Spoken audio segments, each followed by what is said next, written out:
Olá, boa tarde a todos, a paz do Senhor Jesus, a todos os meus irmãos, a todos aqueles que verem este pequeno vídeo. E através deste vídeo hoje eu queria partilhar com todos uma pequena palavra de reflexão. Esta pequena palavra de reflexão terá como tema a graça escandalosa do nosso Senhor Jesus. Escandalosa porquê? Como todos nós sabemos, a Bíblia temos vários relatos dos vários milagres de Jesus. Mas hoje eu quero frisar principalmente três. O primeiro deles, que eu passo a ler, está em Mateus, capítulo 8, do versículo 2 ao 4. Creio que todos os irmãos conhecem, é a cura de um leproso. Quando ele desceu do monte, grandes multidões o seguiram. Um leproso, aproximando-se, adorou-o de joelhos e disse: Senhor, se quiseres, podes-me purificar. Jesus estendeu a mão e tocou nele e disse: Quero, seja purificado. Imediatamente ele foi purificado da lepra. O porquê de eu falar no início sobre a graça escandalosa? Porque na altura, naquele tempo de Jesus, um leproso era considerado impuro. Então jamais era permitido alguém poder tocar num leproso. O leproso, alguém que tivesse essa doença, lepra, teria que viver afastado até da própria cidade, não podia ter contato com mais ninguém. E Jesus, através do seu amor e da sua compaixão, Jesus tocou naquele leproso. Jesus, ao praticar esse ato, deixou todo mundo escandalizado. Uau, mas quem é este homem que foi tocar num leproso e nada lhe acontece e ainda assim curou o leproso? Eu considero algo escandaloso para aquela época, pois toda a gente se escandalizou, certamente.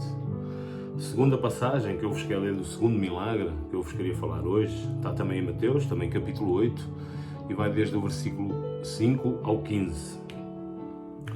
Entrando Jesus em Cafarnaum, dirigiu-se a ele um centurião, pedindo-lhe ajuda, e disse: Senhor, meu servo está em casa, paralítico, em terrível sofrimento. Jesus lhe disse: Eu irei curá-lo. Respondeu o centurião: Senhor, não mereço receber debaixo do meu teto, mas diz apenas uma palavra e o meu servo será curado. Pois eu também sou homem sujeito à autoridade e com soldados sob o meu comando. Diga um vá e ele vai, e o outro venha e ele vem. Digo ao meu servo, faça isto, e ele faz. Ao ouvir isto, Jesus admirou-se e disse aos que o seguiam: Digo a vocês a verdade, não encontrei em Israel ninguém com tamanha fé. E digo que muitos virão do Oriente e do Ocidente e se sentarão à mesa com Abraão, Isaque e Jacó no reino dos céus. Mas os súbitos do reino serão lançados para fora nas trevas, onde haverá choro e ranger de dentes. Então Jesus disse ao centurião: Vá, como você creu, assim acontecerá. Na mesma hora, seu servo foi curado. Mas aqui eu considero um ato em que Jesus escandalizou mais uma vez. E escandalizou porquê? Não sei se todos sabem, mas naquela altura, no Império Romano, era muito comum os centuriões, os senhores romanos, eles terem os seus criados, como ele refere aqui, os seus servos, porque na altura era muito comum a prática do homossexualismo e muitos dos senhores e dos centuriões usavam os seus servos para a prática homossexual. E agora faço aqui uma pergunta a todos os meus irmãos: será que o Senhor Jesus não sabia? Com certeza o Senhor Jesus sabia, e mesmo assim Jesus o curou. Ou seja, Jesus, aos olhos de Jesus, todos eram iguais. Fossem pecadores, não fossem, Jesus amava do mesmo jeito. Fosse homossexual, não fosse homossexual, Jesus manifestava amor e curava. Agora o terceiro milagre de Jesus que eu quero partilhar com os meus irmãos está em João 8, a partir do versículo 3.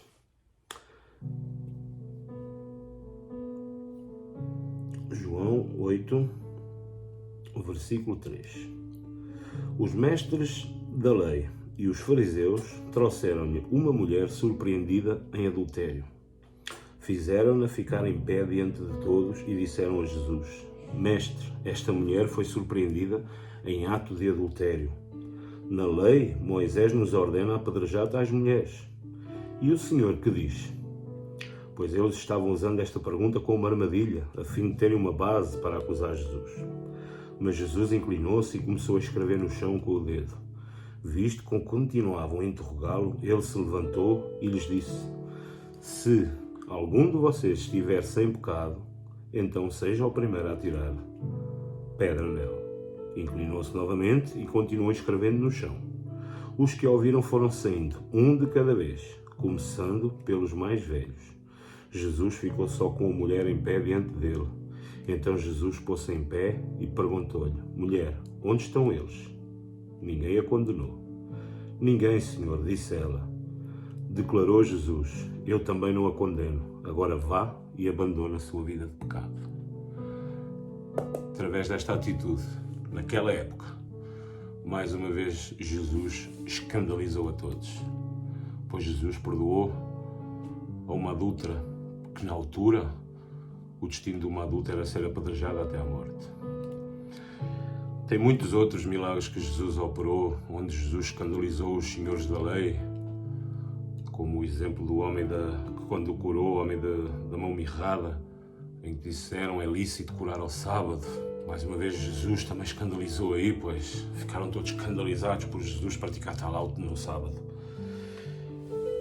E a reflexão que eu tiro destes milagres de Jesus, se naquela época que tudo era muito mais difícil, as leis poderemos considerar que seriam piores do que agora, por exemplo, para quem praticasse adultério, prostituição, homossexualismo, para quem era doente, o caso do leproso, a condenação era bem grave. Mas Jesus teve sempre compaixão, amor e escandalizou pelo sentido da palavra. Minha pergunta agora que eu deixo e que eu gostaria que os meus irmãos refletissem: e será que nós estamos a escandalizar? Será que nós, quando vimos na rua uma adúltera ou uma mulher que por alguma necessidade da vida está no mundo da prostituição, será que a gente ajuda? Será que a gente estende a mão? Será que a gente abraça?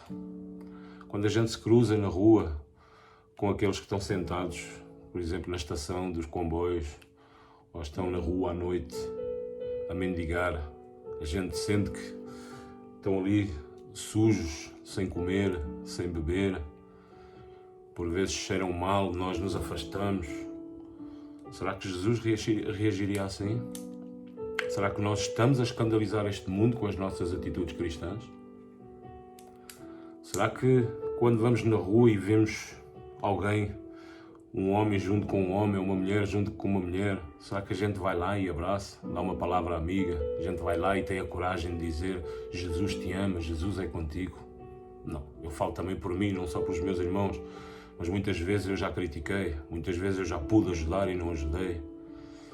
Então o que eu quero deixar com os meus irmãos é: vamos ser mais ousados, vamos ser mais impactantes, vamos escandalizar no bom sentido da palavra. Quando a gente vir alguém que necessita de ajuda, não vamos ter medo, não vamos ter vergonha. A gente vai lá, a gente abraça. Se a gente ver alguém doente, a gente estende a mão, a gente vai tentar chegar lá, fazer uma oração por aquela pessoa, abraçar aquela pessoa. Se a gente ver uma prostituta na rua que necessita de ajuda, não temos que ter vergonha em abraçar. Se a gente conhece alguém que é homossexual, não temos que ser homofóbicos, não temos que os manter afastados, pois não é assim que Jesus faria. E naquele tempo as leis eram bem mais pesadas do que são agora. E nós agora não temos coragem de fazer nem um pouquinho. Muitas vezes a gente vê o mendigo na rua e a gente se desvia para não passar por perto dele. Será que Jesus se desviaria? E para terminar esta pequena reflexão, quero deixar com os meus irmãos Filipenses, capítulo 2, do versículo 5 ao 8. Filipenses 2, do 5 ao 8.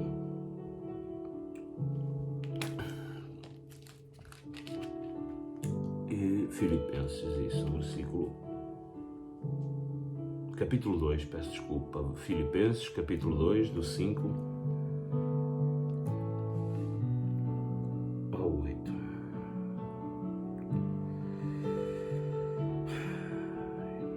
Seja a atitude de vocês a mesma de Cristo Jesus, que, embora sendo Deus, não considerou que o ser igual a Deus era algo a que devia apegar-se, mas esvaziou-se de si mesmo. Vindo a ser servo, tornou-se semelhante aos homens e, sendo encontrado em forma humana, humilhou-se a si mesmo e foi obediente até à morte e morte de cruz. Vamos tentar ser imitadores de Cristo, imitadores de Jesus, porque se nós não desprezarmos mais aqueles que necessitam realmente de nós vamos ser imitadores de Jesus, porque nós podemos fazer a diferença com as nossas atitudes, com os nossos atos, porque Jesus certamente não viraria a cara para o outro lado para não ter que cruzar com aquele irmão, com aquela pessoa. E muitas vezes nós falhamos nessas pequeninas coisas que nós achamos que não é nada, mas que no dia do julgamento tudo isso vai pesar e tudo isso vai ser lembrado pelas nossas obras. Espero que os meus irmãos possam refletir e desejo a todos os meus irmãos uma semana abençoada e que a paz do Senhor Jesus esteja com todos vocês.